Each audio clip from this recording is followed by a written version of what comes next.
Thank you for joining us today. My name is Zaim Masari. I'm the moderator of this panel. It's a panel that is very interesting and important to us at Lightspark. We're a company that's building modern open payments on the Bitcoin Lightning Network. I think for all of us building payments in this industry, the focus is very different. Our approach has to be very different. The business is very different when you're supporting payments use cases rather than token trading use cases. And I'm super, super excited to be here with some of our really wonderful partners, to-be partners, to talk about how we build open payments for modern use cases on crypto technology. So we, of course, at Lightspark focus on Bitcoin and Bitcoin Lightning. We will hit on a few other approaches, including stablecoins. But really, this is an opportunity for all of us, me included, to hear from some of the work that our partners are doing to serve use cases in very different jurisdictions for different kinds of customers, doing payments in a faster, better, and open way using crypto. So without further delay, let me ask each of my panelists, Sebastian, Jen, and Gabrielle, to introduce themselves and their companies, and maybe just a few comments about how you think about your business use cases for payments. Morning, Sebastian Serrano. I'm the CEO and founder of Ripio. We're one of the first crypto companies in Latin America. And our platform reaches over 20 million users. Our main countries are Argentina and Brazil, but we also operate in Colombia, Mexico, Uruguay, Chile. We also have a money transmission license in Florida. And in Latin America, the main use case today is stablecoins. Like 80% of our volume is around stablecoins, and a lot of that use is on payments and cross-border payments. And I think like more and more crypto is competing with traditional forms of making payments. It's faster, it's cheaper, it works 24/7. There's no holidays, and that has been a use case that has been growing constantly. And I think it's something that crypto is going to start to see more and more. The trading and speculation is part of the business, but that is something that is extremely cyclical. And use cases like payments are this type of use cases that are constant, that they have started to prove product market fit, and are becoming more and more part of a key part of our business. And sorry, before we go to Jen, Sebastian, is most of your payments flow today retail and consumer, or is it businesses as well? So we have a retail business that we started. We started as the first wallet in Argentina, and the retail business has over 3 million users, and is very meaningful. And in there is a lot of stablecoin trading. But then our B2B today is larger, and we now give service to more than 2,000 companies that trade with us through our OTC or use our APIs and crypto as a service offering, like companies like Mercado Libre or Banco Itaú, which is two very large companies in the region. So we have both, but today is like the B2B business is becoming more larger and more meaningful. Thank you. Jen. Jen Bilango. I'm the country manager of Coins.ph. We were founded about 10 years ago, so we're one of the first licensed crypto exchange in Southeast Asia. Our business is actually built 50-50. So we run a crypto exchange, but at the same time, we run your typical fiat wallet. So think of it as your PayPal equivalent, or an e-wallet in the Philippines. Right now, we operate in about 4 countries: Philippines, Thailand, Australia, and Brazil. But where we really focus on, and what the original founding idea of Coins is, when we saw Bitcoin, when the founders saw Bitcoin, it was a peer-to-peer payment system. And Philippines, as just a little bit of a background, Philippines is one of the biggest remittance countries in the world. About 10% of our population work overseas. So the biggest problem for our population is basically the cost of sending that money back home. At that time, there was no technology that allows us to utilize Bitcoin as a way for us to transfer money because it's just so expensive. But over time, we've seen that flow grow and different ways in which people attack that problem. But we're very excited to how the space evolves. As Sebastian mentioned, we're not just focused on crypto trading. So since we have distribution in the Philippines, about 18 million users, which utilizes us for pay bills, etc. We have transformed the business in which we have a remittance arm, and we also have the crypto business. So we see that slowly evolve, and I think that is something that can do 100 or 1,000x in our industry and makes it more prevalent than the usual meme coin trading. So. We'll have a flash round at the end to talk about meme coins. I feel like that's the flavor of the day.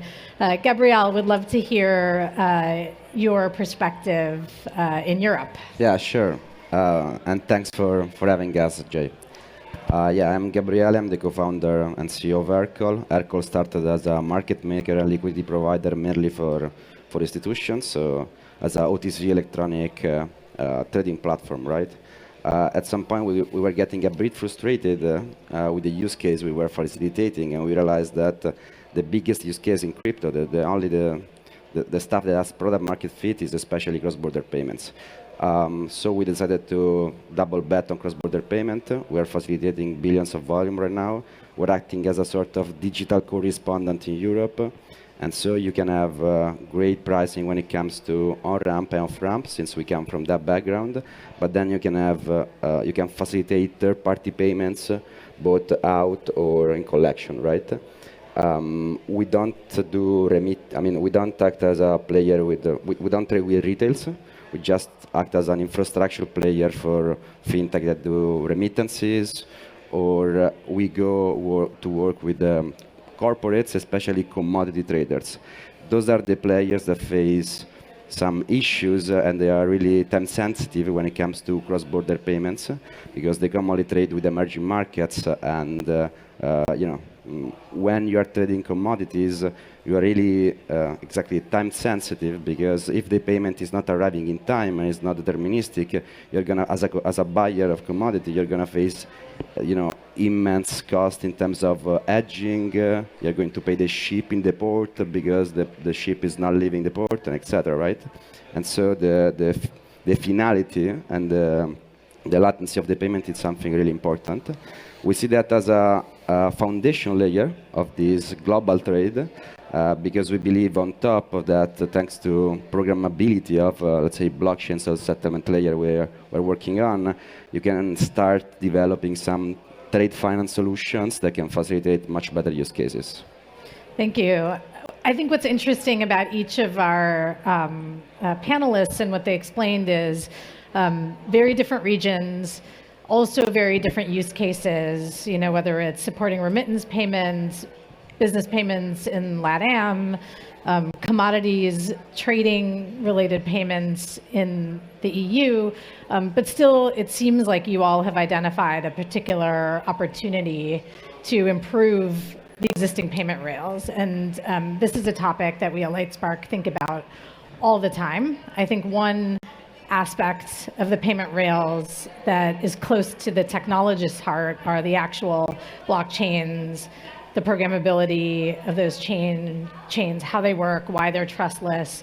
But another really important piece is about all of the other scaffolding that comes with use cases beyond trading, that is payments, right? If you're supporting trading services, it really is relatively simple. Can be complicated, but relatively simple. You have to support the ability of your customers to buy and sell crypto. But for payments, I think there are lots of other considerations, and a scaffolding, it's a compliance scaffolding, a legal scaffolding, a technological scaffolding that in the real competitive world for traditional payments has been built up over hundreds of years by banks, by infrastructure players, by credit card companies. And so for each of you, maybe we'll go in reverse order for fun. Sebastian can wait for some time and think of his answer this time. Maybe each of you could tell us a little bit about some of the challenges you see in what I would describe as leveling up crypto to support mainstream use cases, whether it's on the business to business payment side or on the consumer payment side. Gabriel, please. Yeah, sure. I feel like you're precisely, addressing the point. I feel like regulation and compliance is something that we need to really focus on in order to develop these open payments systems.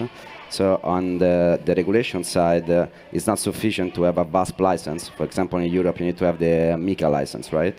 That's not sufficient because if you're acting as a payment facilitator, you want to give a smooth experience to your clients, and so you will need to be able to do third-party payout and collection, right? And in order to do that, you need to have a payment institutional license.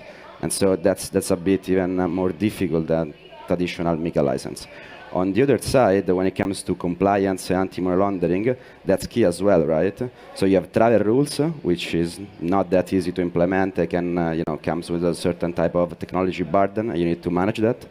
And then you have a certain type of standardization you want to have, right? Because if you want to trade with all the OTC desks and payment facilitators around the world, you want to give to your clients the possibility to do one onboarding and then having a smoothless experience everywhere, right?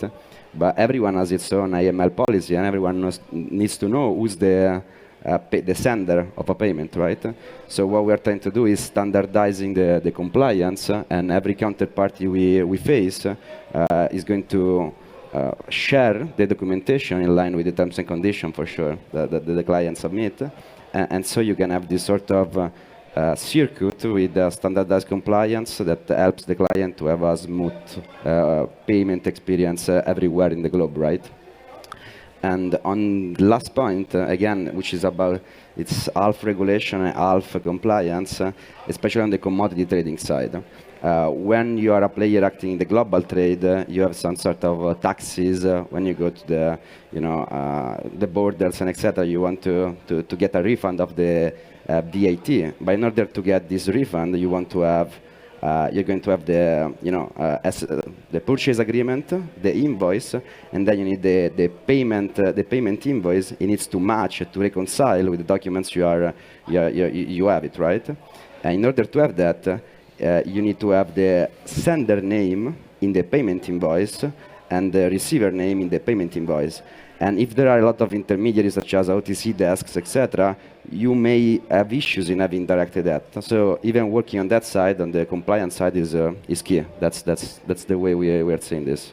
Yeah, it's funny. We were chatting before, and it strikes me. I'm a lawyer, so of course I adore this aspect of the business, but this is not like the sexiest part of building crypto products, right? This is the really down to the brass tacks of what information is required when, how can people get comfortable in cross-border environments, who has to onboard which customer, and it's you realize how fragmented the world still is in terms of payments. But Jen, I'd love to hear your perspective as well. Yeah, just to add on to what Gabriel mentioned, so obviously compliance, AML, regulation are key components of that scaffolding, as you mentioned, right?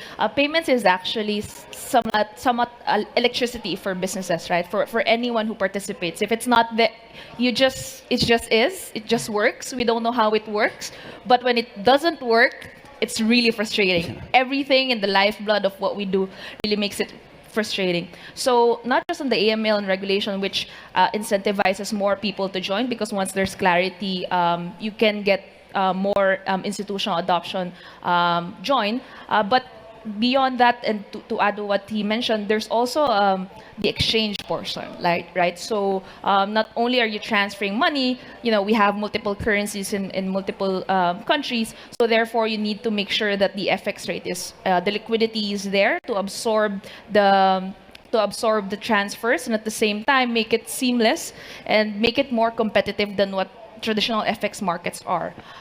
So that's has been for a US dollar stablecoin that is primarily easy because people just are used to using dollar as a reserve currency and as a middle currency for any trade.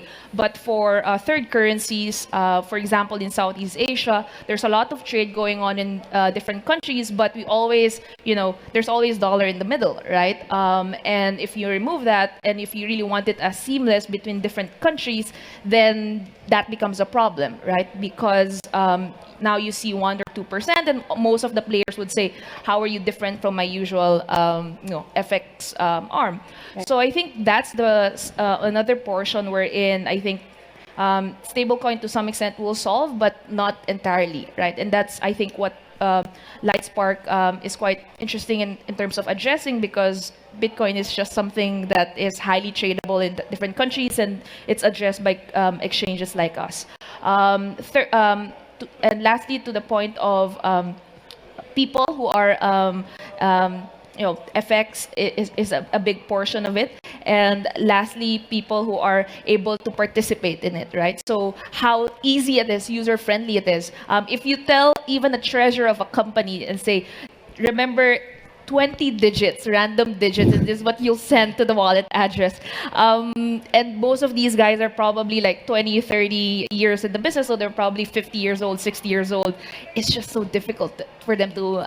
so what chain is it? So the user experience is very clunky. So solutions like, that's why it was quite interesting, universal money address kind of solves that in a way wherein people are not used to remembering a bunch of random numbers. But if I say, okay, send it to Coins.ph, it instantly clicks. So you onboard mass users, and it's easy for you to kind of, onboard more users. So the user experience is also important, and it removes mistakes that could be because of how difficult it is and crossing and all those stuff. That's such a great answer, Jen. And we'll talk a little bit more about Lightspark's UMA protocol and some of the things we're building and why we're thinking about Bitcoin the way we are. But what I love about your comments is they're very different from Gabriel's, right? He's focused on business-to-business payments with the sort of ticky-tacky informational requirements.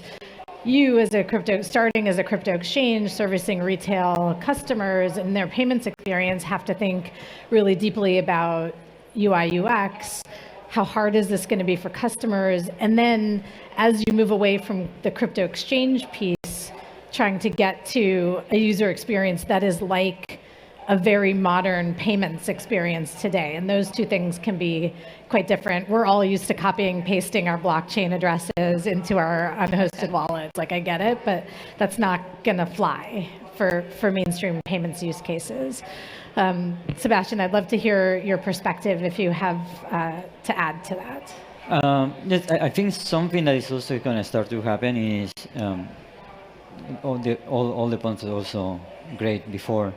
I think something that's going to start to happen is the stablecoins are not going to be enough to solve payments. So they already provide a lot of the infrastructure to do cross-border payments, and like they're fast. The finality is seconds. It works every day. There is like, or using Bitcoin, there is big liquidity, and like Bitcoin trading is super deep. So you can have like really good pricing when you're transferring using Bitcoin. But we're gonna start to have things that need more into the protocols. Like, for example, one that is coming really soon is like almost every country is gonna be enforcing travel rule to all BASPs. And then you need that information to flow when a payment is happening. So that I think is something great about the UMA protocol on Lightspark, is that there is like these elements that are going to start to become required on every payment, and that extra information that has to go with the money, because you not only have a flow of money, you also have a flow of information that has to go together with a payment. And I think that is great from Lightspark. Thank you. I think so too. Just to give the audience a little bit of background, as we were building our Lightning payments technology stack as the way to move Bitcoin quickly over the Lightning Network between payment counterparties, we started to think about all of the messaging that was required to coordinate payments, both from a compliance perspective, also from a commercial perspective.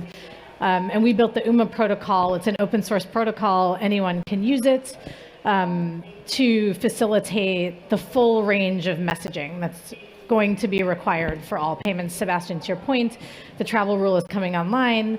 The UMA protocol enables a point-to-point secure encrypted transmission of travel rule information from regulated institutions that I think is a better way than either trying to encode the information on chain, which leads to problems, or like having some kind of centralized repository for that information, I think can also lead to some cumbersome and inefficient results. And so we've tried to upfront solve travel rule, solve commercial messaging, and solve compliance messaging for Lightning payments. And that all exists today and is available today.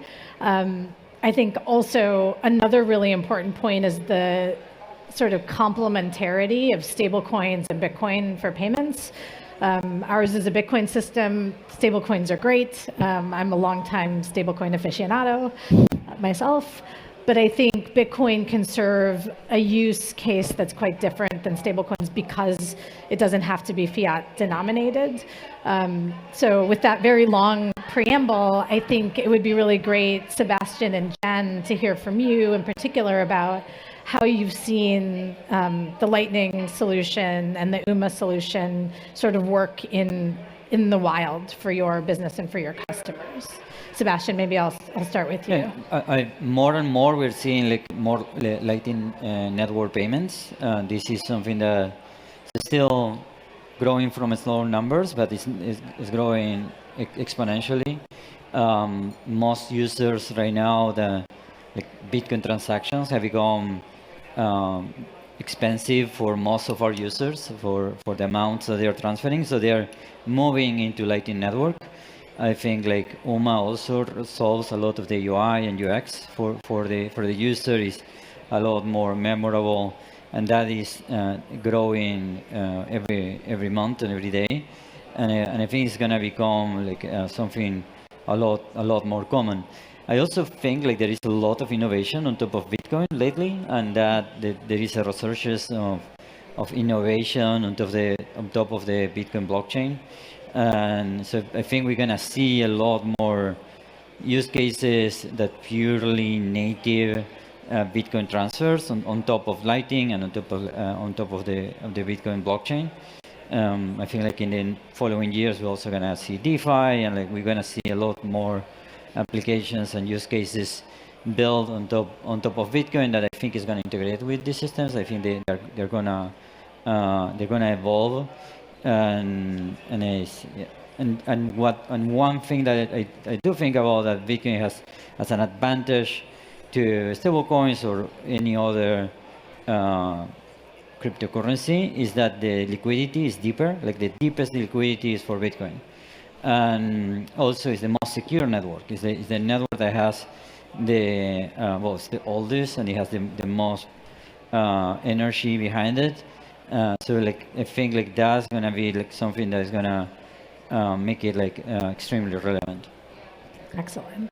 To add on what Sebastian mentioned, so for us, one of the advantages of becoming part of the Lightspark network is basically we have access to all of the partners, and it's just easy. It's just one integration, and we're able to utilize, for example, if we've piloted something in Europe.